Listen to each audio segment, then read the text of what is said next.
143.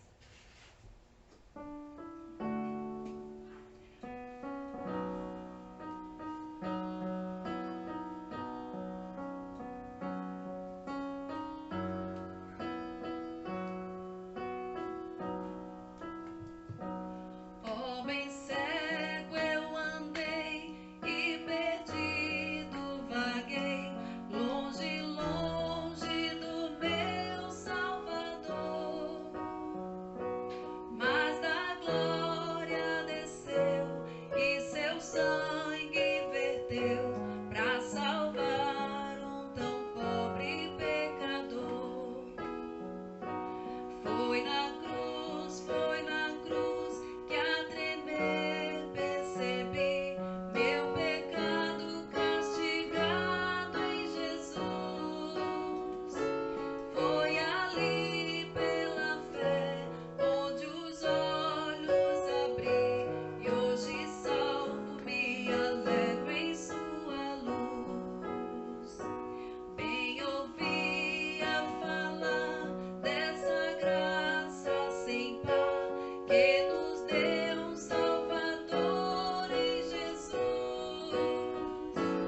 Deus por entregar o seu Filho, por amor a cada um de nós, por amor à nossa nação, por amor a esse povo.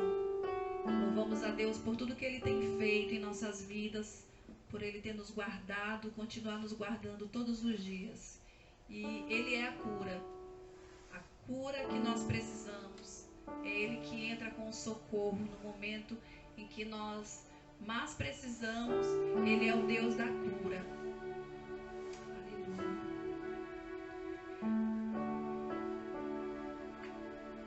Me escutas quando clamo e acalma o meu pensar. Me levas pelo fogo, curando todo meu ser. Confio em ti, confio em ti.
Meus irmãos, a paz e a graça do Senhor Jesus.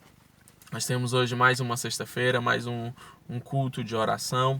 E eu espero que você tenha um tempo precioso de oração com a sua família. E antes disso, nós vamos meditar na palavra do Senhor. Texto que está lá em Oséias, no capítulo 2. Nós vamos meditar em cima desse texto. Nós estamos num tempo muito difícil, um tempo de quarentena, um tempo de afastamento, onde nós queríamos estar juntos, mas não podemos. Mas o Senhor quer falar ao seu povo, o Senhor quer falar à sua igreja, e nós não podemos passar por esse tempo, deixar que acabe essa quarentena sem entender o que Deus quer de nós, o que Ele está falando que precisa ser mudado nesse tempo, que precisa ser tratado nesse tempo. Amém? O livro de Oséias é um livro muito interessante, é um livro onde Deus fala com o profeta, né? E manda que ele se case com uma prostituta chamada Gomer, e a cada filho que eles têm, o Senhor dá um nome simbólico, né, para esse filho, como Lo-Ruama, que significa não amada, como Lo-Ami, que significa não meu povo, né? E Oséias vive no tempo onde o reino de Israel está dividido. Ele ficou no reino do norte, né, o reino de Israel, e vive o povo de Israel junto com alguns outros povos, né? Como são os povos que o Senhor mandou que Israel expulsasse da terra prometida, né? Israel não faz isso e chega num tempo onde Israel dá suas filhas em casamento para os outros povos, toma as filhas dos outros povos em casamento, e a cultura começa a se misturar a ponto de que os deuses dos estrangeiros, dos outros povos, passam a ser trazidos para dentro da casa de Israel, dos lares de Israel, e o povo começa a trair o Senhor. Trair aquele quem os tirou do Egito, trair aqueles a quem deu todo o suporte, tudo que era necessário para que eles tivessem uma vida boa, de um relacionamento com o Criador, né? Eles viram as costas e trazem Baal e outros deuses para dentro das suas casas. Então o Senhor levanta Oséias para repreender ao seu povo que ele tanto ama. E esse texto do capítulo 2 é interessante porque mostra a seriedade que Deus trata o seu povo, mas também mostra o amor que o Senhor tem pela sua noiva. Então, a partir do versículo 2, do capítulo 2 de Oséias, diz assim: repreendam sua mãe, repreendam-na, pois ela não é minha mulher e eu não sou seu marido. Que ela retire do rosto o sinal de adúltera e do meio dos seus seios a infidelidade. Do contrário, eu a deixarei nua como no dia em que nasceu. Farei dela um deserto, uma terra ressequida, e a matarei de sede. Não tratarei com amor os seus filhos, pois são filhos de adultério. A mãe deles foi infiel, engravidou deles e está coberta de vergonha. Pois ela disse: irei atrás dos meus amantes, que me dão comida, água, lã, linho, azeite e bebida. Por isso bloquearei o seu caminho com espinheiros. Eu a cercarei de tal modo que ela não poderá encontrar o seu caminho. Ela correrá atrás dos seus amantes, mas não os alcançará. Procurará por eles, mas não os encontrará. Então ela dirá: voltarei a estar com o meu marido, como no início, pois eu estava bem melhor do que agora. Ela não reconheceu que fui eu quem lhe deu o trigo, o vinho e o azeite, quem a cobriu de ouro e de prata, que depois usaram para Baal. Agora no versículo 14, diz assim: portanto, agora vou atraí-la, vou levá-la para o deserto e falar-lhe com carinho. Ali devolverei a ela as suas vinhas e farei do vale de problemas uma porta de esperança. Ali ela me responderá, como nos dias de sua infância, como no dia em que saiu do Egito. Naquele dia, declara o Senhor, você me chamará meu marido, não me chamará meu senhor. Tirarei dos seus lábios os nomes dos Baalins. seus nomes não serão mais invocados. Diz a palavra do Senhor. Até aqui por enquanto. O povo de Deus precisa urgentemente de arrependimento. Principalmente a nossa nação, a igreja brasileira, né? É um povo que, parecido com o povo de Israel na época de Oséias, é um povo corrupto, é um povo violento, é um povo que virou as costas para o seu Criador e aquele a quem os tirou com mão poderosa do Egito, né? A gente pode fazer um paralelo entre a nação brasileira e o povo de Israel nessa época muito interessante, se você ler o resto do livro de Oséias. Mas a igreja do Senhor está doente. Qual é a doença? É o hedonismo, o amor ao prazer, onde o amor próprio é maior do que o amor ao nosso Deus, né? E isso provoca muitos males. Nós estamos trazendo coisas do mundo para dentro da igreja. Nós estamos trazendo coisas do mundo para dentro dos nossos lares, né? Onde uma pregação de sucesso, ela é o que atrai a igreja e não um relacionamento de amor com o próprio Deus. Deus é um Deus de relacionamento. Deus nos criou para ter relacionamento, né? Também para adorar, mas a adoração ele tinha da melhor maneira, da maneira mais perfeita nos céus com os anjos, mas ele nos cria para se relacionar conosco, né? E nós precisamos fazer com que esse relacionamento ocorra da melhor maneira possível e evitando tudo que vai atrapalhar esse relacionamento.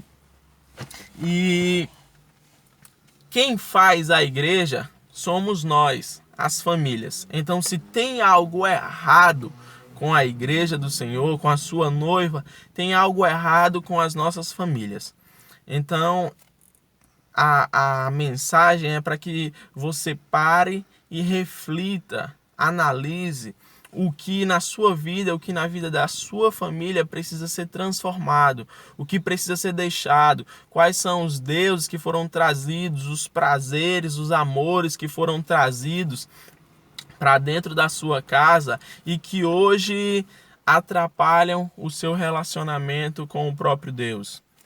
Nós temos no versículo 23 do capítulo 2 um desejo do Senhor para com a sua noiva, para com a sua amada, que é assim, diz assim: eu plantarei para mim mesmo na terra, tratarei com amor aquela que chamei não amada. Direi àquele não meu povo, você é o meu povo, e ele dirá, tu és o meu Deus. O Senhor quer voltar a chamar a sua igreja de meu povo, de minha amada. Mas a igreja está com os ouvidos tampados, como na passagem dos discípulos que estão a caminho de Emaús, e o próprio Jesus aparece para eles e começa a conversar com eles, e os discípulos dizem, como você pode perguntar o que está acontecendo? Você não sabe o que fizeram a Jesus, entregaram a ele, as autoridades o mataram e tudo.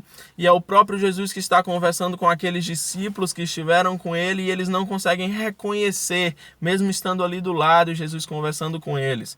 Só depois que eles param para ter um tempo de comunhão com Jesus ali, eles vão se relacionar com ele, as escamas dos olhos caem e eles entendem que é o próprio Jesus que está falando com eles ali. E Deus está alertando, Deus está falando que a sua igreja está o traindo, mas a igreja não tem dado ouvidos, né? Então, se nós fazemos a igreja, se as nossas famílias, se a igreja começa nas nossas famílias, nós precisamos rever o que está de errado nas nossas vidas, nas nossas famílias, para apresentar para o Senhor, para clamar Maranata e ter uma noiva pronta, uma noiva santa e preparada para o próprio Deus. Então, nós precisamos parar e observar o que tem atrapalhado o nosso relacionamento com Deus, o que tem atrapalhado a nossa santificação. Porque a cura para esse hedonismo, a cura para essa busca para o prazer da igreja do Senhor, é uma busca por santificação, é uma busca por purificação, é uma busca por excelência. E nós estamos deixando isso para buscar as coisas que nos vão dar prazer. Porque muitas vezes as coisas que vão nos trazer santificação custam algo nosso e muitas vezes nós não queremos abrir mão. Mas o Senhor está procurando uma igreja para chamar de minha amada, para chamar de meu povo. E esse povo dá ouvidos ao próprio Deus, certo? Então, como na parábola do banquete, onde nós temos coisas boas que atrapalham o povo de ter uma comunhão com o rei, nós precisamos ver quais são as coisas que têm atrapalhado o nosso relacionamento com Deus. Quais são as coisas que têm atrapalhado essa santificação. Eu consigo ver na minha vida, posso ouvir o que Ele tem me alertado, né? Como um amor imperfeito que eu tenho, um amor que tem facilidade em se irar, o amor que muitas vezes não é paciente, né? Um tempo que é gasto muitas vezes com outras coisas que deveriam ser gastas em conhecer mais o Senhor, em estar com Ele. O Senhor alerta muitas coisas na minha vida que eu preciso transformar. E eu tenho tentado usar esse tempo para aprumar a minha vida com a vontade do Senhor, né? Então, o que é que tem feito você perder o seu relacionamento com Deus? Deus lhe dá tempo, Deus lhe dá força, Deus lhe dá saúde, Deus lhe dá os recursos necessários que você precisa para viver, mas com o que você está gastando essas coisas? Como o povo de Israel, que recebeu tudo das mãos do Senhor e estava gastando com outros deuses, você tem gastado a sua vida com outras coisas que não são o próprio Deus? Que não são para um relacionamento com Ele? A igreja do Senhor precisa ter como prioridade o relacionamento com o seu amado. Assim como o homem quer se relacionar com a sua esposa, assim como a esposa quer se relacionar com o seu marido, nós precisamos desejar ardentemente, mais do que qualquer outra coisa, se relacionar com o próprio Deus. E na parábola do banquete, a compra de um terreno, a compra de bois, né, um casamento, ele desfoca a pessoa da sua prioridade. São coisas boas, mas que não são a prioridade. E essas coisas boas, entre aspas, né, elas acabam tirando e afastando as pessoas de um relacionamento com o rei, que chama, que deseja ter esse relacionamento, né? Então nós precisamos hoje colocar as nossas vidas no altar do Senhor. Nós precisamos colocar a vida das nossas famílias no altar do Senhor, para ser provado, para ver o que precisa ser purificado. Nós produzimos o sacrifício e colocamos ali no altar. O próprio Deus produz o fogo purificador que vai consumir as nossas vidas. E que nesse culto de oração, nesse momento de oração, você possa principalmente parar com a sua família para ouvir Deus. Para perguntar o que precisa ser alinhado com o coração de Deus. Para saber dele o que precisa ser mudado na sua vida. Não deixe que esse tempo passe sem que você ouça a voz do Senhor. Não deixe que esse tempo passe sem você ouvir o que Ele quer da sua vida. Então, no versículo 19 e 20 diz assim: eu me casarei com você para sempre, eu me casarei com você com justiça e retidão, com amor e compaixão. Eu me casarei com você com fidelidade, e você reconhecerá o Senhor. Naquele dia eu responderei, declara o Senhor. Responderei aos céus, e eles responderão à terra, e a terra responderá ao cereal, e ao vinho, e ao azeite. E eu plantarei para mim mesmo na terra, tratarei com amor aquela que chamei não amada. Direi àquele chamado não meu povo, você é o meu povo, e ele dirá, tu és o meu Deus. Que nós possamos desejar, mais do que nunca, dizer, tu és o meu Deus. Tu és o meu amado, e não há nada na minha vida e na minha família que seja mais desejado do que a tua presença, do que um relacionamento com você. é interessante perceber que Deus fala conosco com amor. Sempre primeiro ele fala com amor. Muitas vezes quando nós não ouvimos, ele também precisa falar pela dor. Então que nós possamos dar ouvidos a que o Espírito Santo está nos alertando.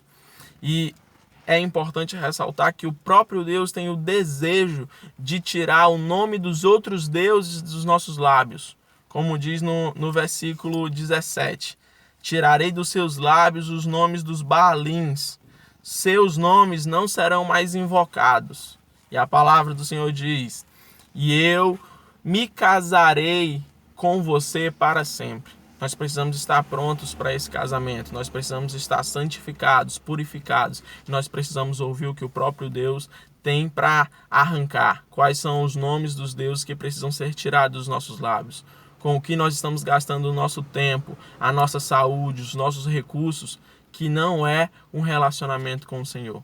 Então que o Senhor abençoe, que você possa parar e também ouvir ao Senhor e ouvir o que precisa ser transformado. Que as nossas famílias, que a igreja do Senhor, que a igreja brasileira possa ser purificado pelo fogo santo do Senhor. E que nós possamos produzir o sacrifício que vai queimar em cima desse altar. Amém? Deus abençoe.